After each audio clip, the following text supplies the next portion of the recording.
ആക്ഷേപണം. മാത്രല്ല 6 കൊല്ലമായി ഞാൻ ശിർക്കിലാണെന്നാ പറയുന്നത്. എന്നാൽ കുറ്റപത്രത്തിൽ 2011 മുതൽക്കാണ് ജിന്നിനോടുള്ള സഹായതട്ടം എന്ന വിഷയം തന്നെ വരുന്നത്. അത് ഇലക്ഷനോടനുബന്ധിച്ചാണ്. അപ്പൊ നുണ പറഞ്ഞാൽ അതിൽ വൈരുദ്ധ്യം വരും, സ്വാഭാവികമാണത്.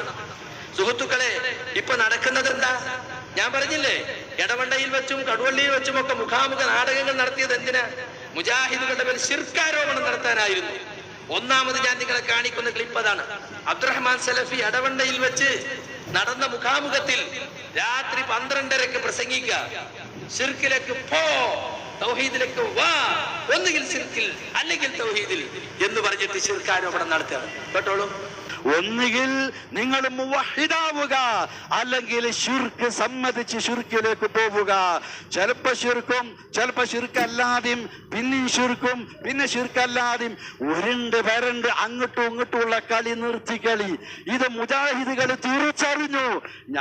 നിങ്ങളും കൂടി ഇതിന്റെ കൂടെ നിന്ന് ഇത് ഉറക്കെ പറയണമെന്ന് വിചാരിച്ചിട്ട് പതുക്കെ നിങ്ങളുടെ കാതില് പറഞ്ഞു, സ്വകാര്യ ചർച്ചയിൽ പറഞ്ഞു, തെളിവുകൾ കാണിച്ചു തന്നു, നിങ്ങളെ ബോധ്യപ്പെടുത്തുമ്പോ 3 തവണ ജിന്നിന്റെ കഴിവിൽപ്പെട്ടത് ചോദിക്കുന്നത് ശിർക്കാണ്, തൗഹീദിന് വിരുദ്ധമാണ് എന്ന് സക്കരിയ സ്വലാഹി തന്നെ ഒപ്പുവെച്ച് തന്നിട്ടുണ്ട്.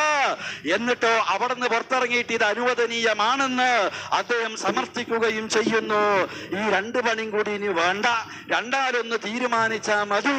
ഒന്നുകിൽ തൗഹീദ് സ്വീകരിച്ച് മുജാഹിദായി ഈ പ്രസ്ഥാനത്തിന്റെ കൂടെ നിൽക്കുക, അല്ലെങ്കിൽ ശിർക്ക് ബാധിച്ച് ശിർക്കിന്റെ ആളായി മുജാഹിദുകൾക്ക് എതിരിൽ ഇപ്പോൾ ചെയ്തുകൊണ്ടിരിക്കുന്ന പണി പ്രചാരണ വേലയുമായി നടക്കുക. രണ്ടും കൂടി ഇനി അവ്യക്തതയ്ക്ക് വേണ്ടി സമ്മതിക്കില്ല, അതിനി നടപ്പാവില്ല എന്ന് തീർത്ത് പറയുകയാണ്.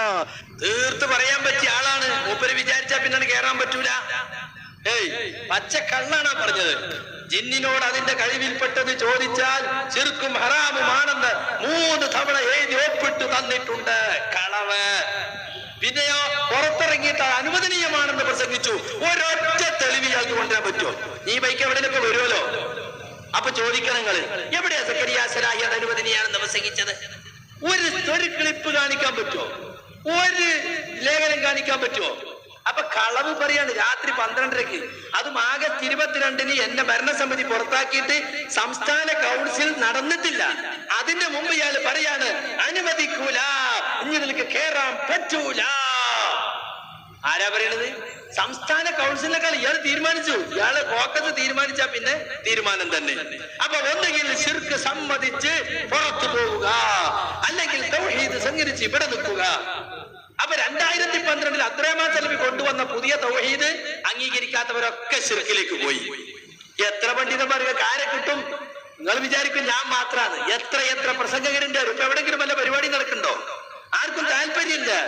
38 പണ്ഡിതന്മാർ എഴുതി ഒപ്പിട്ട് കൊടുത്ത ഒരു കടലാസ് KJ ഇറക്കിയ പുസ്തകത്തിൽ തെറ്റുണ്ടെന്ന് പറഞ്ഞിട്ട് 38 പണ്ഡിതന്മാരെ ഒപ്പിട്ട് കൊടുത്തിട്ടുണ്ട്. അവരെ പറ്റി ഇവര് KJ വിശദീകരണത്തിൽ പറഞ്ഞെന്താറിയോ? 38 പോത്തുകൾ. എങ്ങനെയുണ്ട്? 38 വിഡ്ഢികൾ എന്നാ വേറൊരു യോഗത്ത് പറഞ്ഞത്. ബഹുമാനപ്പെട്ട കേരള ജംഇയ്യത്തുൽ നിർവാഹക സമിതി, ഫത്വ ബോർഡുകൾ എന്നിവരുടെ മുമ്പാകെ ജംഇയ്യത്തുൽ മെമ്പർമാരും കേരള നേതൃത്വ മുജാഹിദീൻ പ്രബോധകരുമായ താഴെ പേര് ഒപ്പിട്ടവർ സമർപ്പിക്കുന്നത്. ആരൊക്കെ? 38 ആള്. 1 അബ്ദുൽ ലക്ക് സുല്ലമി ആമയൂർ, 2 സുഹൈർ ചുങ്കത്തറ, 3 അബൂബക്കർ സലഫി, 3 ഉമർ മൗലവിയുടെ മകൻ മുബാറക്, 1 അബ്ദുള്ള സുല്ലമി, അബ്ദുൽ ലത്തീഫ് സുല്ലമി മാറഞ്ചേരി, അബ്ദുർ റഊഫ് നദവി, VN അബ്ദുൽ ഹമീദ് സുല്ലമി, ഷമീർ മദീനി, അബ്ദുറഹ്മാൻ അൻസാരി, നബീൽ അണ്ടത്താണി, ബാദുഷ ബാഖവി, ഫദലുൽ ഹഖ് Umari, Abdul Khadir Kondotty, Shihab Edakkara, Basheer Salvi Poolappoyil, Shafi Salahi Changaleeri, Sharif Karuvarakundu, Sajid Tirurangadi, Haris Kayakkodi, Naufal Salahi വദായി, Abdul Nasar Madani Chavakkad, Shameer Farooqui Kuttippuram, Ashkar Salafi Thachampara, Shuraihi Salafi Tirurangadi, Shuaib Salahi Karappuram, Sameel Azam Salahi, Ashkar Salahi Amayur, Muhammad Ali Thachampara, Yusuf Salafi Mannarkkad, Abdullahibin Alavi Kunnumpuram Madina university, Shafi Salahi Wayanad Madina university, Abdulla Sameer Salahi Madina university, NV Suhail Salim Madina university, NV Bishr Salim Madina university, Muneer Koodallur, Saad bin Saleem, Sabad Salafi Vallapuzha. ഈ 38 200 ആളെ വേണമെങ്കിൽ നിരത്താൻ സാധിക്കും. ഇവരൊക്കെ ഇവരുടെ ഈ പുതിയ ആദർശത്തിനെതിരാ. ഇവർ എഴുതി ഒപ്പിട്ടൊരു 38 പോത്തുകൾ 38 വിട്ടികൾ എന്ന് പറയല്ലാതെ അവരൊരു ചർച്ചയ്ക്ക് ഇതുവരെയും വിളിച്ചിട്ടില്ല. ഞാൻ ഇറങ്ങണ്ടെന്ന് പറഞ്ഞുകൊണ്ട് ആളുകൾ ഇറങ്ങാതിരിക്കണം. ഇറങ്ങിയത് 2 കഷ്ടാവും ഇപ്പോ. അല്ല ഞാൻ മാത്രം പ്രസംഗിക്കാണ്ട് വേറെ ആർക്കും അഭിപ്രായം ഇല്ല. ഞാൻ മംഗലാപുരത്ത് പ്രസംഗിച്ചപ്പോ തമിഴ്നാട് ജമിയത്ത് അഹ്ലെ ഹദീസിന്റെ സംസ്ഥാന സെക്രട്ടറി വന്നിട്ട് അവിടെ പ്രസംഗിച്ചു. സക്കരിയ സലാഹി പറഞ്ഞതാണ് ഈ വിഷയത്തിൽ ശരി. കർണാടക അഹ്ലെ ഹദീസിൽ ഹദീസിന്റെ പ്രധാന പണ്ഡിതൻ അദ്ദേഹം ഒരു മദീനിയാണ്. അദ്ദേഹം അവിടെ വന്നിട്ട് അബ്ദുൽ ഹസീബ് മദനി അദ്ദേഹം പ്രസംഗിച്ചു. അവിടെ സക്കരിയ സലാഹി പറഞ്ഞതാണ് ശരി. 2 സംസ്ഥാനത്തെ ജമിയത്ത് അഹ്ലെ ഹദീസിന്റെ പണ്ഡിതന്മാര് അവിടെ വന്നിട്ട് സക്കരിയ സലാഹി പറഞ്ഞത് പ്രഖ്യാപിച്ച് എന്തുകൊണ്ടാ? എനിക്കിതിൽ പുതിയൊരു വാദമല്ല. ലോകത്തുടനീളമുള്ള സലഫി പണ്ഡിതന്മാര് പറയുന്നത് എന്തോ അത് മാത്രമേ നമ്മൾ ഇവിടെ പറഞ്ഞിട്ടുള്ളൂ. അത് പറഞ്ഞപ്പോൾ മുജാഹിദ് പ്രസ്ഥാനം നാളിതുവരെ സ്വീകരിച്ചു വന്ന തൗഹീദിന്റെ ആദർശത്തിൽ മാറ്റം വരുത്താൻ പാടില്ല. ഒരു തെരഞ്ഞെടുപ്പ് വരുന്നതിനനുസരിച്ച് ആദർശം മാറ്റുന്നത് ശരിയല്ല എന്ന് ഞാൻ പറഞ്ഞതിന്റെ പേരിൽ ശിർക്കിലേക്ക് പോ, തൗഹീദിലേക്ക് വാ, അല്ലെങ്കിൽ ഇവിടെ നിർത്തൂല എന്ന് ഗുണ്ടായിസം പറയുകയാണ് ഇയാള്. രാത്രി 12:30 ജാമിയയുടെ ക്യാമ്പസിൽ വെച്ചിട്ട്, ജാമിയ എന്ന് പറഞ്ഞാൽ നമ്മളൊക്കെ ഇവിടുന്ന് റമദാനിലൊക്കെ ആളുകൾ എത്ര പൈസ കൊടുക്കുന്നത്? വലിയ വലിയ തുക കൊടുക്കും. സകാത്തും സദഖയും ഒക്കെ കൊടുത്ത് നല്ല പ്രബോധകന്മാരെ വാർത്തെടുക്കുന്ന കേന്ദ്രമായി നമ്മളെ മാതൃസ്ഥാപനമായി കാണണം. ഇന്ന് ജാമിയ ഈ ഗ്രൂപ്പ് ഫോക്കസിന്റെ കേന്ദ്രമായി മാറിയിരിക്കണം. അവരെ ഗ്രൂപ്പ് പരിപാടികൾ മാത്രമാണ് അവിടെ നടക്കുന്നത്, വേറൊന്നും നടക്കാൻ അനുവദിക്കൂല. ഇനി ആളുകളിന് സദഖ കൊടുക്കോ? ഇനി ആളുകളിന് സക്കാത്ത് കൊടുക്കോ? പൈസ കൊടുക്കോ? സഹായിക്കോ?